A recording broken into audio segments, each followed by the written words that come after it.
Nå René, så skulle jeg lave det her, så det gør jeg så nu. Og jeg sidder inde i klasselokalet, og folk de sidder og snakker og larmer fucking meget, så hvis der er lidt støj på, så er det simpelthen fordi, at folk de larmer fucking meget.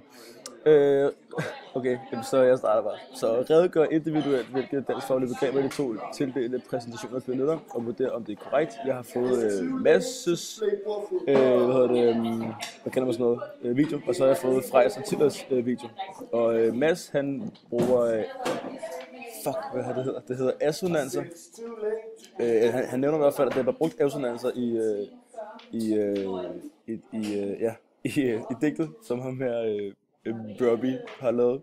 Og det er en fejl, for det er simpelthen alliterationer, som der blev brugt. Du ved også om at finde, om det var korrekt, og det var det ikke. Det er forkert, det han har sagt her. Så siger han senere, at der bliver brugt alliterationer, ved at der bliver brugt mange ord med S, og det gør der. Så det er rigtigt. Det her det er tiderne, på hvornår han siger det. Og så snakker han om, at ham her,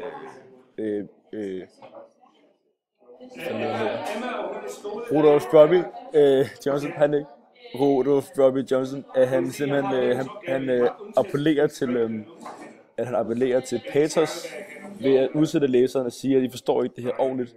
Og det gør han, så det er jo fair nok. Frejs og Tiller, hun snakker meget om det her ekspressionistisk tid, som det fjerner alt det der, altså at der i digterne er blevet fjernet det der hedder tegnsætninger og andet. Og der er ikke nogen fast opbygning, som der var jo et kendetegn ved ekspressionismen. Så laver Tiller også en digtanalyse, som der er super flot. Det er super flot lavet af hende.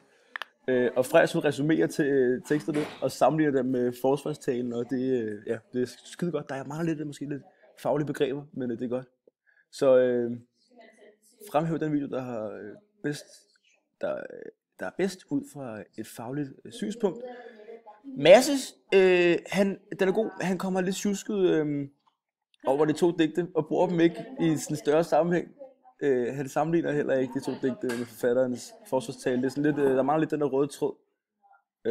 Men han bruger begreberne godt. Frejs og Tiller, der er en bedre rød tråd.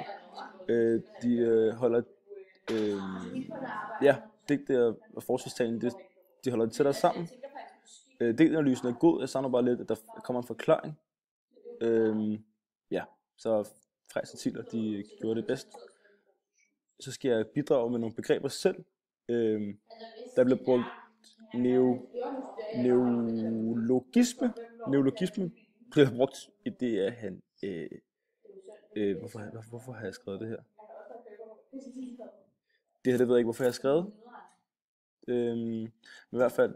Jo, det skulle vi. Den tekst, som der hedder dæmning, der bliver der brugt ordet dronningfakkel, som der jo er lidt ord, der ikke rigtig findes.